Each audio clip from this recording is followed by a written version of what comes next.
Wanadamu wanaposema wewe hauwezi, Mungu anasema nini? Neno la Mungu linasema tunaweza mambo yote katika yeye atutiaye nguvu. Wanadamu wakisema wewe upendezi, hata wewe ni sura mbaya, neno la Mungu linasema nini?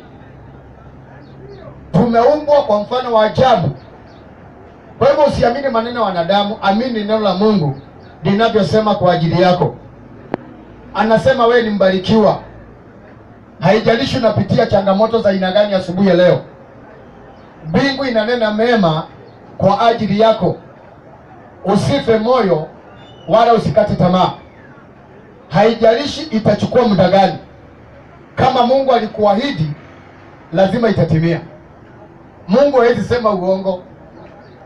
Ukisoma Psalms, Zaburi 138 anzia mstari wa 2, anasema anaheshimu neno lake kuliko majina yake yote. Hebu imagine, Mungu anaheshimu neno lake hata kuliko majina yake yote.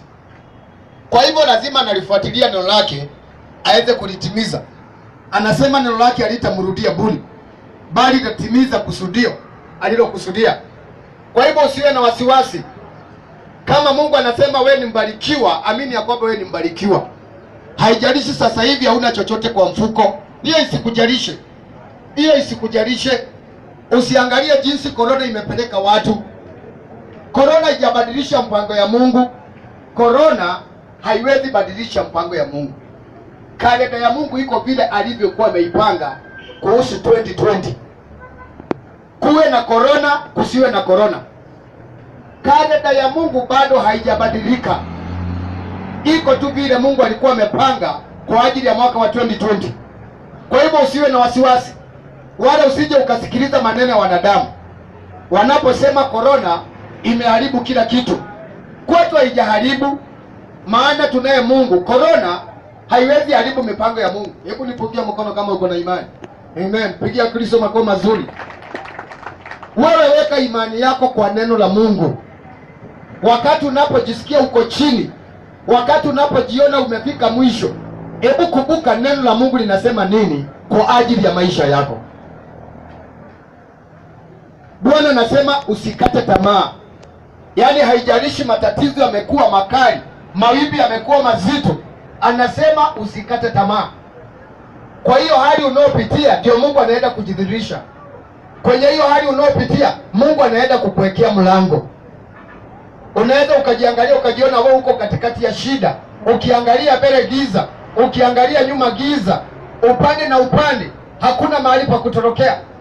Wale wote waliokuwa karibu na wewe, marafiki, ndugu zako, wamekuacha. Leo hakuna mtu aliye karibu na wewe. Hakuna mtu leo anataka kuhitanishwa na wewe. Mpendwa, macho yako inua juu mbinguni. Amen. Maana tegemeo letu na tumaini letu linatoka kwa Bwana. Amen. Hebu pigia Kristo makofi mazuri. Weka imani yako kwa neno. Mungu anasema nini kwa ajili ya maisha yako? Kama Mungu ameahidi atakubariki mpendwa, haijalishi mtapita miaka mingapi. Alimwahidi Abrahamu. Na wakati Mungu anamwahidi Abrahamu alikuwa na miaka 75. Ndio Mungu anamwambia Abrahamu, hebu toka nje. Na ni usiku. Ana Mungu anamwambia Abrahamu, hebu angalia juu. Namuuliza Abrahamu, unaona nini kule juu? Abrahamu anamwambia Mungu, naona nyota wengi sana. Mungu anamwambia Abrahamu, unaweza ukahesabu hawa nyota?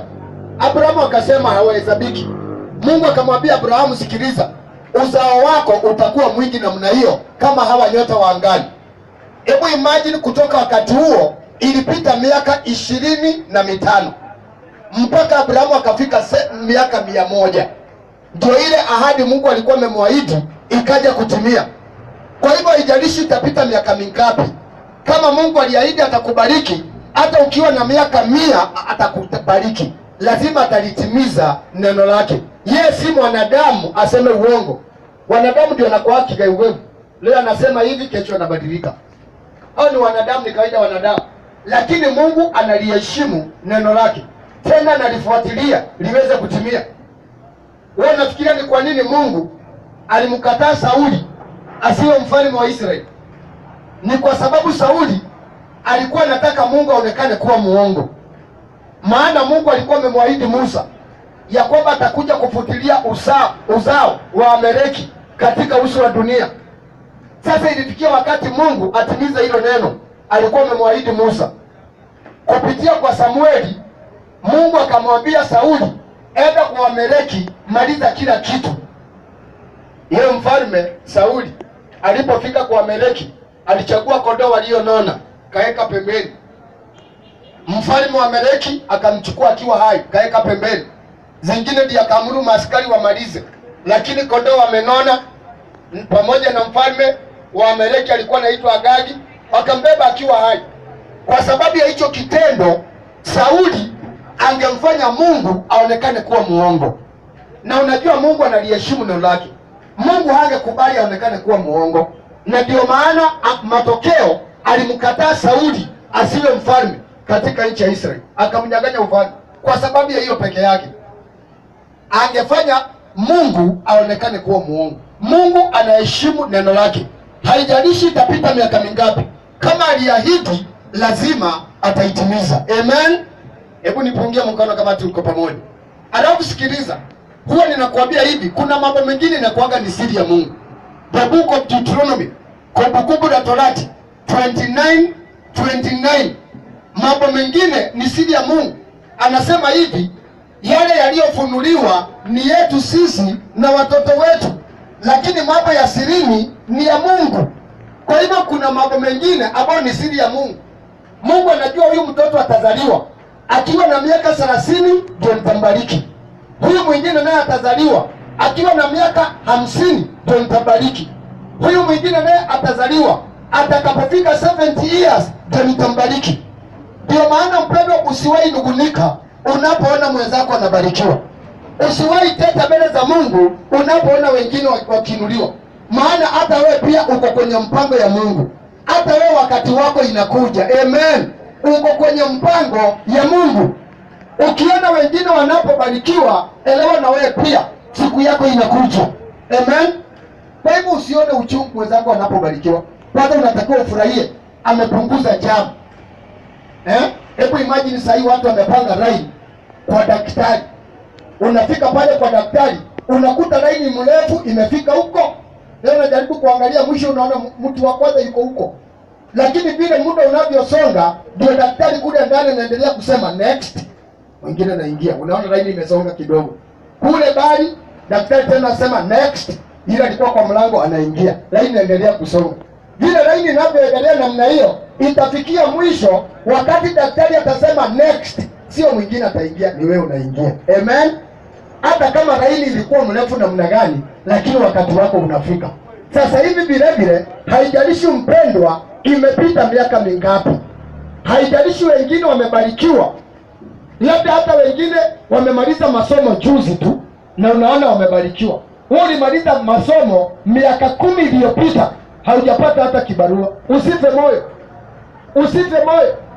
Kesho Mungu atakaposema next, sio mwingine ataingia, itakuwa ni wewe. Amen. Mungu anashughulikia kesho yako. Kwa hivyo usife moyo bali na yale yote unayopitia, maana mbingu inashughulika kwa ajili yako. Ni kwa leo tu unafungiwa nyumba, ni kwa leo tu unatembea route 11, ni kwa leo tu unakopa. Kesho yako inakuja, hautakopa tena. Kesho yako inakuja, hautafungiwa nyumba tena. Kesho yako inakuja, hautatembea route 11 tena. Kama Mungu ametendea wengine, hata wewe pia Mungu atakutendea. Amen. Mara ngapi tunasikia watu wanashuhudia jinsi Mungu amewatendea? Unasikia mtu anashuhudia kabisa, anasema mimi nimeuona mkono wa Bwana. Nimekaa kwenye ndoa miaka 10 sijapata mtoto, lakini sasa hivi Mungu amenikumbuka. Unasikia mwingine anasema nimestruggle tangu nimaliza masomo miaka 5 sijapata kibarua, lakini sasa hivi nimepata kazi nzuri. Unasikia mtu anashuhudia nimekuwa mgonjwa kwa muda mrefu, madaktari madawa ikashindwa, lakini kimuujiza Mungu amenitendea, yale magonjwa yametoweka. Ningeomba na wewe pia Mungu akupe ushuhuda wako. Kama ametenda kwa wengine, hata kwako pia Mungu atakutendea. Ukisikia wengine wanabarikiwa, ukisikia wengine wanainuliwa, hata wewe pia Mungu atakuinua kwa wakati wake. Amen. Hebu pigia Yesu makofi mazuri. Mungu hana upendeleo. Mungu hana upendeleo. Kama alitenda kwa Abrahamu, kama alitenda kwa kina Hana, yeye ni yule jana, leo na hata milele. Amen. Yeye hajabadilika, hajabadilika. Mwanadamu ndiye anaweza badilika, lakini Mungu hawezi badilika. Analiheshimu neno lake na analifuatilia aweze kulitimiza. Kwa hivyo usife moyo. Haijalishi saa hii unapitia changamoto za aina gani. Kama umeona wengine Mungu akiwainua, hata wewe pia Mungu atakuinua. Hata wewe pia Mungu atakutendea. Amen. Bila ilivyokuwa na tenda zamani zile. Unaposikia kina Shadraka, Meshaki kina Abednego walitupa kwenye tanuri ya moto, hawakuteketea. Huyo Mungu hata leo anaweza. Amen. Unajua juzi mimi nimeshangaa, na huu ni ushuhuda. Maana kama wiki mbili zilikuwa zimepita nyuma, wiki mbili zimepita, nilikuwa nimeota ndoto. Wiki kama mbili zilizopita. Nikaota ndoto, nilikuwa nimekaa karibu na askari. Alafu askari alikuwa na bunduki. Bahati mbaya ile bunduki alikuwa ameishika, kibahati mbaya risasi ikatoka. Ile risasi ikaniduka kwa mguu, yani ikanipata kwa mguu yangu. Lakini kuangalia kwenye mguu vile risasi imepita, sisikii uchungu wala sitoki na damu. Nilipoamka usiku wa manane, mimi mara nyingi wanga sipuuzi ndoto kama hiyo. Nilipoamka nilianza kuomba, nikafunga. Kama kuna jambo lolote baya linanifuata, nikafunga. Maana Bwana ametupa mamlaka. Unapoota ndoto kama hiyo mpendwa, usinyamaze tu namna hiyo. Labda ni maadui zako wanakufuata, unatakiwa unaanza kuifunga, unaanza kuikemea. Ikiwezekana tu hiyo usiku wa manane tu ukiamka, anza kuomba. Ukiharibu kazi zote za giza, ukifunga mipango yote mibaya, ukiharibu kila silaha ambayo imeinuliwa kinyume chako. Maana inaweza ikawa kama sio kwako itatendeka, inaweza tendeka kwa mtoto wako. Wewe ndio umeiota hiyo ndoto, umeota hiyo jambo linakupata, lakini inaweza kuwa sio wewe. Inaweza ikawa ni mtoto wako, inaweza ikawa ni ndugu yako, inaweza ikawa ni mzazi wako. Kwa hivyo pia hata wao unatakiwa unawafunikia kwa damu ya Yesu. Amen. Amen. Sasa niliomba na nikaifunga hiyo ndoto. Sasa Tuesday wiki hii mimi huwa napenda sana kunywa maji ya ndimu na tangawizi. Unachukua tu ndimu na tangawizi na saumu unachanganya. Huwa napenda sana kunywa hiyo maji, maana inakuwa na faida kubwa hata kwa mwili. Sasa mke wangu akawa ameenda asubuhi hiyo, ameenda kuosha vyombo kwa sinki na hakuna mtoto kwa nyumba. Kwa hivyo nikaonelea kuliko nipoteze muda ninamngojea, siwache nijiandalie hiyo maji. Kwa hiyo lazima ningojee mke wangu aje niandalie. Nikachukua ile saumu nikaosha, alafu nikaiponda ponda, nikaichanganya na saumu, nikaweka maji kwa sufuria nikaiwekelea. Saa hiyo ndio nimeamka asubuhi mwendo wa saa 2, hata nimevaa tu kinyasa. Maji ilipochemuka nilikuwa nimeifunikia. Ilipochemuka ndio niweke sasa chini, niweke ndimu. Unajua ndimu utakiwa uiweke kwa ikichemuka, utakuwa unaua zile vitamin. Inatakiwa wakati imechemuka unaweka chini, ndio unaweka sasa ile ndimu. Sasa ilipochemuka kabisa nikasikia mpaka inanuka, nikaitoa kwa jiko. Bahati mbaya nilipokuwa naenda kuiekelea kwa meza, sijui ilikujaje kale kasufuria kaliponyoka. Kumbuka nimevaa kinyasa. Ile maji yote bila ilikuwa inachemuka ikanimwagia kwa hii mguu. Maji moto ilikuwa inachemuka hivi, kanimwagia kwa mguu. Ajabu ni kwamba ile maji ilivyonimwagia kwa mguu, hakuna chochote nilifanya kwa hiyo mguu. Hebu angalia vile hivi. Hakuna kitu nilifanya kwa hiyo mguu. Hakuna. Na si kupaka chochote, amini ukose kuamini. Kama naongea uongo, Roho wa Mungu nisaidie. Maji moto inachemuka hivyo, yote ilimwagia kwa mguu hapo. Hakuna kitu chochote nilifanya. Hata kusikia vile mtu anasikiaga kuwashwa, si kusikia. Nikakumbuka ile ndoto nilikuwa nimeota. Kumbe mambo yote nilikuwa nimeyafunga. Hakuna jambo baya lingelipata. Kwa hivyo unaposikia ule Mungu aliyetenda kwa kina Shadraka, Meshaki na Abednego walipitia kwenye moto hakuteketea, huyo Mungu hata leo anaweza kutenda. Amen. Pigia Yesu makofi mazuri. Hata leo anaweza kutenda.